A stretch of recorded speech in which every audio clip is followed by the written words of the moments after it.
kali ini aku mau tunjukin ke kalian must watch K-drama di tahun 2020. Jadi kalau kalian penasaran, just keep on watching. K-drama pertama itu Crash Landing on You atau Ploy. Kalau ini sih kayak udah tontonan sejuta umat gitu. Even cowok juga udah pada nonton loh, karena emang ceritanya unik. Jadi ini ceritain tentang Captain Ri sama Yoon Se-ri. Captain Ri-nya itu diperanin sama Hyun Bin, Yoon Se-ri-nya diperanin sama Son Ye Jin. Nah, Captain Ri-nya itu dari Korea Utara, kalau Yoon Se-ri-nya dari Korea Selatan. Terus Yoon Se-ri-nya ini kena accident gitu, terus somehow jadi end up di Korea Utara gitu. Terus gara-gara Korea Utara ketat, jadi Hyun Bin-nya kayak bantu dia buat balik ke Korea Utara gitu, bantu dia sembunyiin gitu-gitu. Tapi mereka di sana jadi saling suka gitu. Nah, selain mereka berdua ada juga second lead-nya. Second lead ini lumayan memikat hati para penonton gitu. Terus ada juga anak buahnya Kapten Ri berempat. Nah, yang berempat ini buat ceritanya tuh jadi lebih interesting gitu, lebih lucu, lebih humoris, ada komedinya lah. Jadi cerita ini nggak cuman romantis doang, nggak cuman yang tentang couple, tapi ada juga romantisnya. Jadi ada juga komedinya gitu. Jadi must watch banget. Nah, K-drama yang kedua itu adalah Hi Bye Mama. Ini cerita sedih banget sih, kayak tiap episode itu kalian pasti dibuat nangis gitu. Ini sedih banget. Even cameo-nya aja itu punya cerita yang sedih-sedih juga. Jadi main lead di K-drama ini adalah Cha Yuri yang diperanin sama Kim Tae-hee dan Jo Kwang Hwa yang diperanin sama Lee Kyu Hong. Jadi inti ceritanya itu berawal dari Cha Yuri-nya meninggal, terus somehow dia end up balik lagi gitu, balik hidup lagi. Tapi yang menariknya di sini dia tuh balik gak cuman benar-benar balik tiba-tiba gitu loh, for no reason. Ini benar-benar ada reasonnya tersendiri, nanti kalian harus nonton sendiri. Terus dia kan somehow balik, terus tiba-tiba dia ketemu sama suaminya ini, si Jo Kwang Hwa. Tapi suaminya ini udah punya istri baru, namanya Oh Min Jong. Terus Oh Min Jongnya ini kayak yang benar-benar keibuan, yang sayang suami, sayang anak, walaupun anaknya itu anak dari Cha Yuri gitu, yang benar-benar nggak banyak cingkonnya gitu loh. Terus gara-gara suaminya udah punya istri gitu, jadi dia kayak Cha Yuri-nya nggak mau bother him gitu. Tapi lama dia meninggal, dia itu selalu ngikutin anaknya gitu, jadi kayak arwah ngikutin satu anak kecil gitu loh. Dan kalau misalnya surrounding kita itu banyak makhluk halus, kita tuh bisa otomatis kayak ngelihat gitu di film itu ceritanya konsepnya gitu. Aku nggak tahu ya aslinya gimana. Nah, gara-gara Cha Yuri-nya itu ngintilin anaknya terus itu, jadinya anaknya bisa ngelihat makhluk halus. That's why pas dia balik hidup gitu, dia maunya bukan mau balik lagi ke Jo Kwang Hwa, mau cari kehidupan dia lagi, enggak, tapi dia mau buat anak itu nggak bisa ngelihat makhluk halus lagi gitu loh, karena anak itu tuh kayak sering mainnya sama makhluk halus. Dia tuh kurang bersosialisasi sama anak-anak sekitar umurnya gitu loh. Dia lebih sering yang sama makhluk halus, dan makhluk halus itu kayak sering isengin anaknya gitu, kayak kunci dia di lemari lah gitu-gitu loh.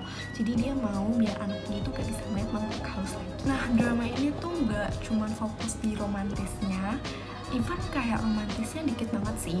Kayak dia bener-bener fokusnya tuh kayak tentang kekeluargaan gitu, kayak yang ibu sayang anak, terus yang bener-bener tentang keluarga gitu deh. Soalnya bener-bener Cha Yuri-nya sayang anaknya banget. Terus Oh Min Jong juga sayang banget sama anaknya Cha Yuri ini. Kayak dia udah bener-bener anggap jadi Sowomanya gitu loh, kayak udah bener-bener anggap dia sebagai namanya dari Sowu. Nama anaknya tuh Sowu. Terus gara-gara Cha Yuri-nya meninggal, terus bahas juga tentang mamanya Cha Yuri yang sayang banget sama Cha Yuri gitu. Jadi kayak benar-benar tentang kisah sayang ibu kepada anak. Terus di drama ini tuh kayak gak ada antagonisnya gitu, kayak ada lah cuman bumbu-bumbu cerita doang, tapi bukan main reason konflik dari cerita itu. Konflik dari cerita ini bahkan gara-gara semuanya itu baik gitu, jadi kita sedih banget karena gak bisa pilih yang kayak yang bener yang A, yang bener yang B. Kayak bener-bener dua-duanya tuh orang baik yang gak bisa kita pilih gitu. Jadi makanya ini film sedih banget, kalian harus nonton. Drama yang ketiga itu adalah The King Eternal.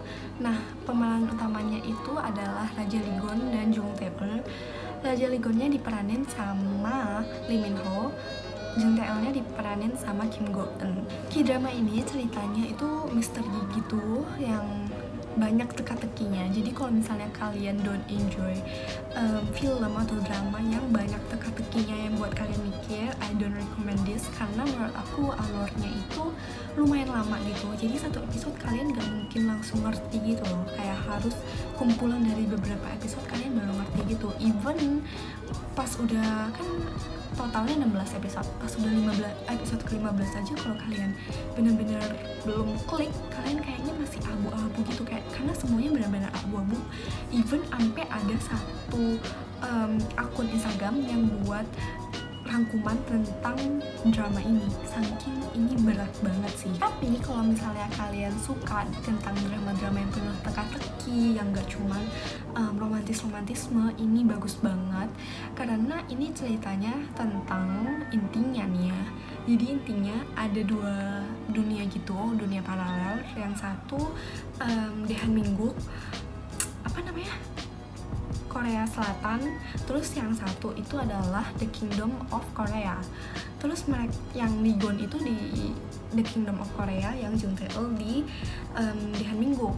Terus ada satu pintu gitu yang bisa bolak-balik masuk gitu loh. Pada awalnya pamannya itu bunuh papanya si Ligon. Jadi Ligonnya kayak mau balas dendam gitu, tapi gara-gara pamannya itu kabur ke Daehan Mingguk lewat pintu aparel gitu, jadi sampai gede Ligon tuh baru tahu kalau misalnya pamannya itu masih hidup gitu, kirain udah gak ada. Nah, scene dimana dia akhirnya ketemu Jung Tae-eul pertama kali itu gara-gara dia ke satu hutan gitu, dan hutannya itu ada pintu paralelnya, dan pintu paralelnya itu dia lewatin pakai kuda putihnya, terus akhirnya end up di Daehan Mingguk dan somehow ketemu sama Jung Tae-eulnya. Jadi itu pertama kali dia ketemu Jung Tae-eul. Dan kalau misalnya kalian suka sama film-film yang kayak ada misteri yang buat kalian mikir, ini aku rekomen banget. Tapi kalau misalnya kalian lebih suka yang ceria, yang romantis, mendingan kalian nonton yang setelah ini. Next, K-drama yang keempat itu adalah Dr. Romantic 2. Ini pemain utamanya adalah Chan Jae, Seo Jin, dan Kim Sa-bu. Chan Jae-nya itu diperanin sama Lee Sung Kyung, Seo Jin-nya diperanin sama An Hyo Sok, dan Kim Sa-bu-nya itu diperanin sama Han Soo Kyu. Jadi ini ceritanya tentang medical gitu, medis-medis. Tapi aku bukan dokter, jadi aku nggak tahu ini sesuai apa enggak sama pengertiannya gitu loh. Karena di tiap scene, misalnya aku bilang kayak ada ambilin aku CPR, terus nanti ada kayak captionnya gitu, CPR adalah gitu di bawahnya. Jadi kayak kita bisa sambil mengenal jargon ilmu kedokteran gitu. Dan K-drama ini itu lumayan tinggi loh di Korea, kayak 14%.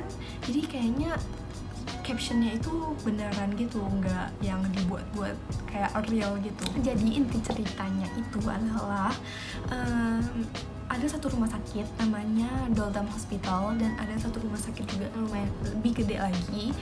Dan Doldam Hospital ini yang lebih kayak sosial gitu loh, yang kayak nggak mentingin profit, nggak, pokoknya mentingin orang gitulah. Kalau misalnya ada orang yang kecelakaan, dia langsung gercep bantu gitu loh, nggak mentingin dia VIP apa enggak.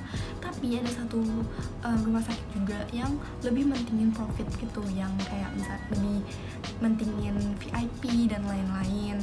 Nah, akhirnya ketua dari rumah sakit yang besar itu dipindahin ke Doldam Hospital.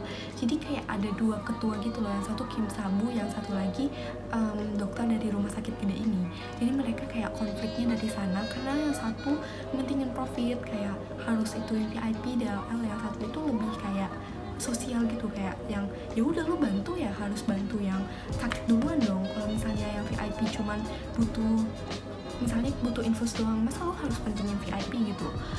Ada satu scene yang sampai rumah sakit tuh harus steril gara-gara VIP itu mau masuk, tapi tiba-tiba ada satu kejadian yang ketabrakan gitu, terus akhirnya mereka bentrok karena ketua yang satu yang dari rumah sakit itu maunya steril karena VIP mau datang. Tapi Kim Sabunya itu kayak orang kecelakaan loh, masa lo kayak gitu, kayak malah rumah sakit itu lu kosongin gitu, kayak nggak make sense gitu kan. Makanya konfliknya di situ sih. Tapi Kim Sabu ini yang nggak yang menyek yang kayak baik gitu, dia malah kayak savage gitu. Jadi ini ceritanya benar-benar menantang banget. Nah, kisah cintanya itu lumayan dikit sih menurut aku, karena intinya cuman ya Soojin sama Cha Eun-jae end up di Doldam Hospital gitu karena for some reasons. Terus mereka mulai saling suka dari sana karena pada awalnya sebelum-sebelumnya itu mereka satu university gitu, tapi mereka berdua itu kayak pentolan university itu loh, kayak yang paling pintar gitu, dua-duanya yang paling pintar. Tapi Chanje ini yang lebih ambisius gitu, kayak yang pengen yang paling pintar lagi, yang paling pintar lagi, yang paling pintar lagi. Dan Chanje itu lebih pintar di teori gitu, kalau misalnya Soojin lebih pintar di praktek. Jadi mereka benar-benar pentolan satu major gitu, dan akhirnya mereka nggak gitu struck gitu loh masing-masing. Enggak sih, sebenarnya Chanje doang yang nggak struck sama Soojin ya. Terus akhirnya mereka di Doldam Hospital lumayan membaik, akhirnya sampai pacaran deh. Nah, itu aja rekomendasi 4 K-drama yang must watch di tahun 2020. Tapi itu yang udah komplit ya. Yang ongoing aku lagi nonton It's Okay Not To Be Okay, Backstreet Rookie, sama Dinner Maid. Kalau kalian penasaran, please comment down below, karena aku mau tahu kalian penasaran apa enggak sih sama cerita yang lagi ongoing gitu. Karena kebanyakan kalian kayak pengennya nonton yang udah komplit gitu kan. Juga aku penasaran sama Find Me In Your Memory, itu bagus apa enggak sih? Kalian please let me know. So itu aja, semoga videonya nggak gitu panjang jadi kalian gak bosan. See you guys in the next video.